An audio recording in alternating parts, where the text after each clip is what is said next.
Virginia Cunningham remained in that ward for many weeks. Whenever I had a moment, I'd go over and talk with her. Somehow she was surviving it all. And one day, I discovered how. It was so strange, Dr. Kick. Here I was among all those people, and at the same time, I felt as if I were looking at them from someplace far away. The whole place seemed to me like a deep hole, and the people down in it like strange, like snakes, and I'd been thrown into it. Yes, as though I were in a snake pit. A snake pit? And then I remembered reading that they used to put insane people into pits full of snakes. I think they figured that something which might drive a normal person insane might shock an insane person back into sanity. Did you ever hear of that? I did.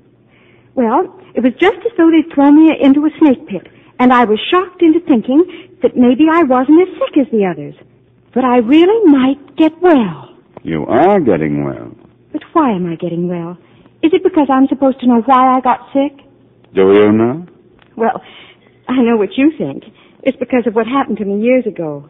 Like that doll when I was a little girl. Well, you didn't get sick only because of the doll. Was it because my father and mother were so angry with me? Partly that, I suppose. Or it may have started long before that. You wanted very much for your mother to love you. It wasn't your fault, but I don't think you got that love. That's why you turned to your father. And whenever he took your mother's side against you, you felt betrayed and unloved. When children feel that way, they get very angry. Often they want to eliminate the person they feel doesn't love them. You mean, when I smashed the doll, I wanted my father to die? No, but unconsciously you did want to get rid of him. Then when he got sick and did die, you felt it was your fault, and you couldn't cope with the sense of guilt. You tried to bury the memory of what had happened, but it always was there, Mrs. Cunningham, and it made you hurt yourself. Hurt myself? Well, for example, you didn't go out with boys. The reason you gave was that you were working so hard. Actually, you felt you had no right to. You avoided them because you were devoted to the memory of your father.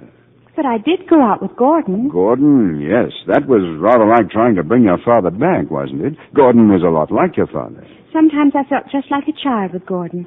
But I thought I really loved him at one time. Yet when he asked you to marry him, something deep within you rebelled. And when he was killed, you blamed yourself. Just you died. It's horrible, isn't it? Again, you needed love and protection. So you went to New York to Robert. Robert. But why? After I married Robert, why did I want to run away from him? I remember wanting to just before I got so sick. Because you were going back to your original pattern. You couldn't face being married to Robert, just as you couldn't face marriage with Gordon. I felt it was wrong somehow. I felt like a child again. Do you know that sometimes children are afraid to grow up? They can't let go of the love they feel for their fathers. But they can't remain with their fathers. They do grow up and they do marry.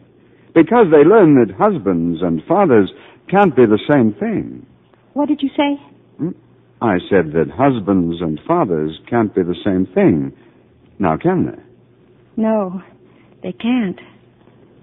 It's strange. Strange? I mean, everything you've said seems to make sense. I feel as though I know it in my heart. But you don't quite understand it all in your head? Don't worry, it doesn't matter. Look, for example, let me turn out the light. Now, it's dark in here now. That's how you were, in a dark room. And you wanted to turn on the light, but you couldn't because you didn't know where the switch was. But now you do know. You may never know why by turning that switch you can make the light go on, but you don't have to know why. As long as you know where it is, you don't ever have to be afraid of being in the dark again. You're smiling, Mrs. Cunningham. I feel like smiling. Thank you, Dr. Kick. By the way, there's going to be a dance Wednesday night. Why don't you go? You mean anyone can go? Oh, no, it's very exclusive. Restricted entirely to patients at Juniper Hill State Hospital. Oh, and members of the staff. Why, I think I'd like to go.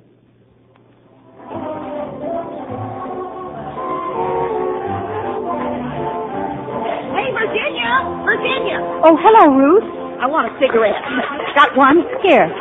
Thanks, honey. Just a minute. I thought you said one. Two's all I have left for the whole evening. Okay, one then. My, you've certainly changed. I was watching Virginia Cunningham. She had come to the dance with Hester, Hester, the girl who never talked. I saw her sit next to Hester and smile encouragingly, but Hester's expression didn't change. It never changed. Then one of the men came over. Well, little lady, may I have this dance? I'm terribly sorry, but Then how about your girlfriend? Hi, gorgeous. Come on, little lady. Let's dance. let her alone. What's she so sore about? Hey, what are you trying to scratch me for? All I did was scratch. Let her alone. That's the way she is. Oh, she must be nuts. It's all right, Hester. Don't be afraid. Nobody's going to hurt you. I won't let them. Oh, say it, Hester. Don't be frightened.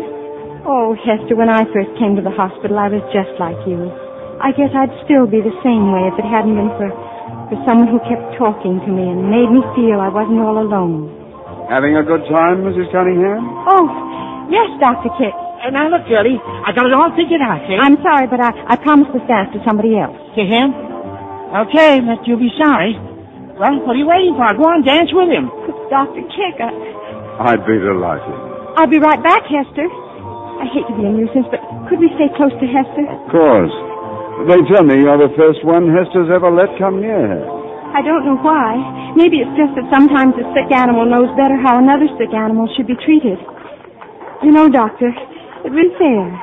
You know everything about me, practically, and I don't even know your first name.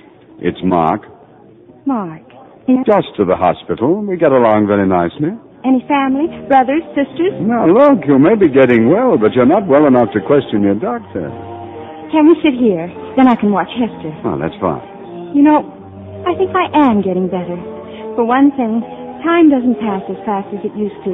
And then you get selfish again.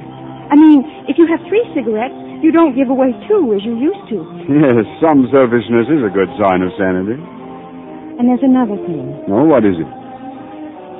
I'd rather tell you some other time. Then I have something to tell you. What is it? You're going to staff again. And this time I'm recommending it. I think you'll be going home soon, Mrs. Cunningham. Home.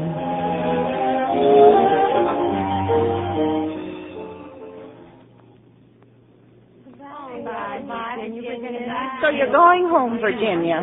Outgoes 1 and income 5. Sure wish I knew where it's all going to end. I'll tell you where it's going to end, Ruth. When there are more sick ones than there are well ones, the sick ones will lock the well ones up. I'm not so sure they'd like it here. Ruth, take care of Hester, won't you? Sure I will. Miss Vance, may I say goodbye to Hester? Go ahead. No, ladies. You've all said goodbye, so just go about your business. Wonder what that kind of business it is.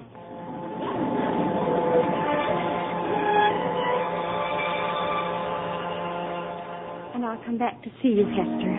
I will. And meanwhile, your doctor will talk to you. Don't be afraid to talk, and you'll get well, too. Goodbye, Virginia. Oh, Hester, you talk. I knew you would.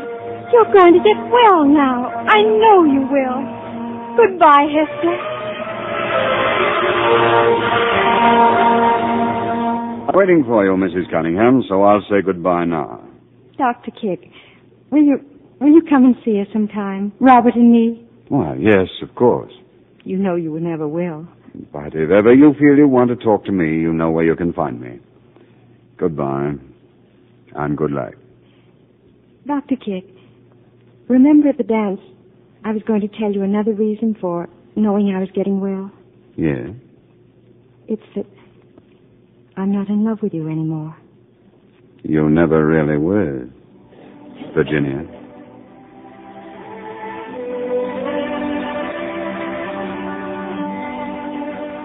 Virginia, how can I tell you? How can I say how happy I am? What this day means to me, to us. Just hold my hand, Robert, while we go through the gates. Robert, what happened to my wedding ring? I kept it for you. May I have it? Sure. Been in my wallet all this time. Here, darling. Would you put it on again, please? It was a long time. Say, folks, that's your bus out there. Or don't you care? Don't we care? Come on, darling. We're going home.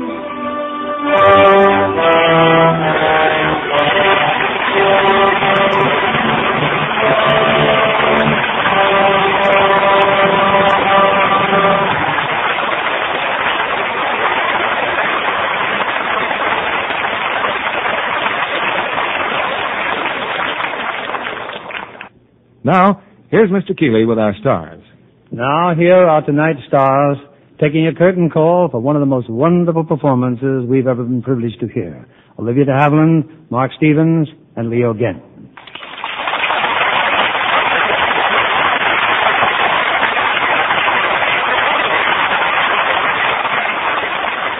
Olivia, of course, we want to add our congratulations to those you've already received on winning the Academy Award for a second time for your performance in the Paramount picture, The Heiress.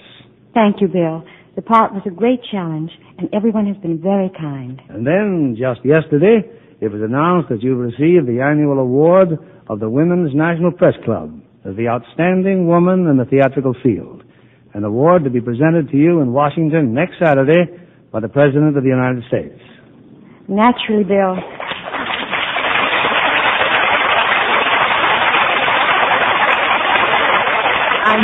I'm very grateful to the newspaper women of Washington for this honor. You know, the heiress was very prophetic for Olivia. How's that, Mark? Well, she became the heiress to just about every award that an actress can get. Well, you're all going to get an inheritance tonight because we have some Lux Flakes for you to take home. Oh, Bill, believe me, at my house, they're a must. Leo, we're delighted that your return from England was just in time to get here for rehearsals this week. I'm delighted, too. It was such an unexpected pleasure to be with both you and Mark again in the Snake Pit. And now, Bill, will you tell us about next week's play? One of the screen's recent prize comedy hits, Mark. The RKO picture, Every Girl Should Be Married. And the stars are, of course, the ones you saw on the screen. Cary Grant and Betsy Drake. This is one of Cary Grant's most engaging comedy performances, and it's the picture that made Betsy Drake a star. We'll all enjoy hearing it, Bill. Good night. Good night. Good night, and come back soon.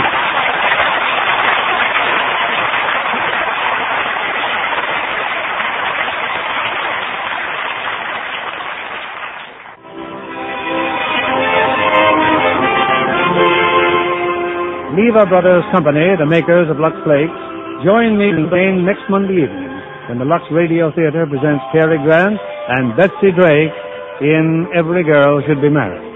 This is William Keeley saying good night to you from Hollywood.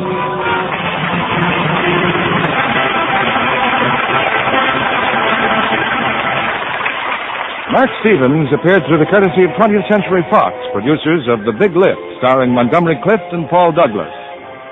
Heard in our cast tonight were Arnold Moss as Dr. Curtis and Betty Lou Gerson as Miss Davis. Our play was adapted by S.H. Barnett, and our music was directed by Louis Silvers. This is your announcer, John Milton Kennedy, reminding you to join us again next Monday night to hear Every Girl Should Be Married, starring Cary Grant and Betsy Drake.